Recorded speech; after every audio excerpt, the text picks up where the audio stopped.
The Yellow Canary. What has that black and white cat seen? Thought Jamila. It seemed very interested in something under a bush in Wellington Square.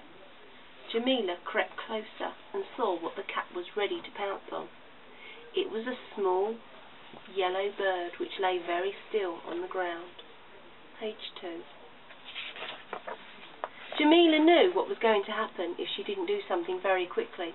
That cat would have the bird for supper. She rushed towards it, waving her hands about and shouting, "Go away!" The cat sprang back immediately and darted off. Page 3. Jamila knelt down by the bird and looked closely at it. It lay very still. Gently, Jamila picked it up and made a feeble twittering sound as she carefully wrapped it in her shawl. Page 4. Jamila made her way home, walking slowly so as not to hurt the little bird. It lay quite still, making little noises from time to time. Page 5. Mr. Patel was in his shop filling up some empty shelves.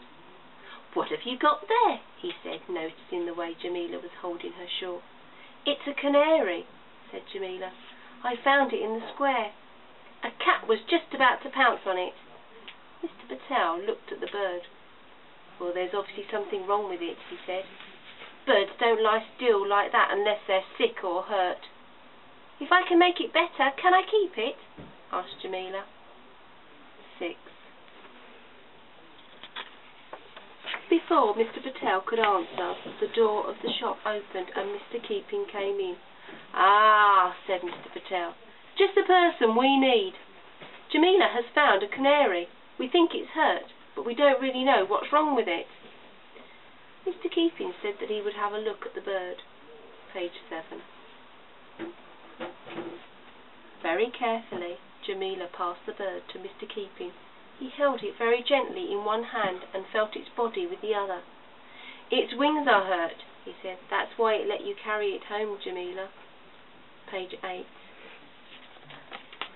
Mr. Keeping asked for a box to put the bird in. Jamila went through to the back of the shop and returned with a box and some newspaper. Mr. Keeping crumpled the paper up and put it in the bottom of the box.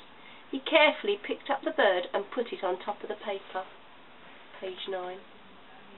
He took a clean white handkerchief from out of his pocket and laid it over the box. "Now don't worry," he said to Jamila. "I'll take it home and look after it." Jamila was sad to let the bird go, but Mr. Patel said, "That's the best thing, Jamila. Mr. Keeping is used to looking after sick animals. We couldn't have made him well again." Page 10.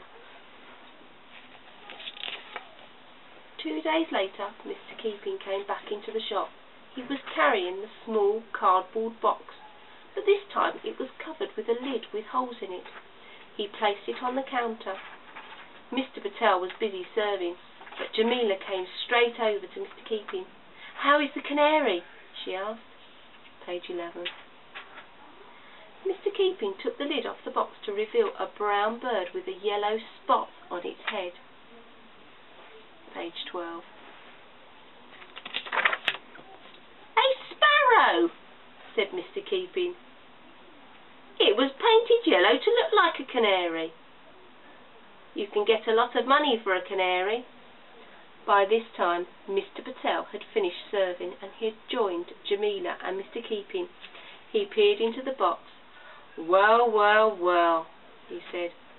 "Fancy someone doing that to the poor bird." Page 13. Jamila was glad that the bird was well again, but she knew she would have to let it go. "I can't keep a sparrow as a pet," she said sadly. "Is it well enough to be set free?" "Oh yes," said Mr. Keeping. "The trouble was that yellow paint making all its wing feathers stick together. That's why it couldn't fly."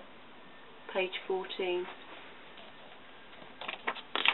Jamila put the lid back over the box and took it out into the square. She put it down on the grass and opened the box. Page 15. The sparrow stretched its neck and looked over the side of the box. As soon as it realised it was out in the open, it spread out its wings and jumped out of the box. Page 16.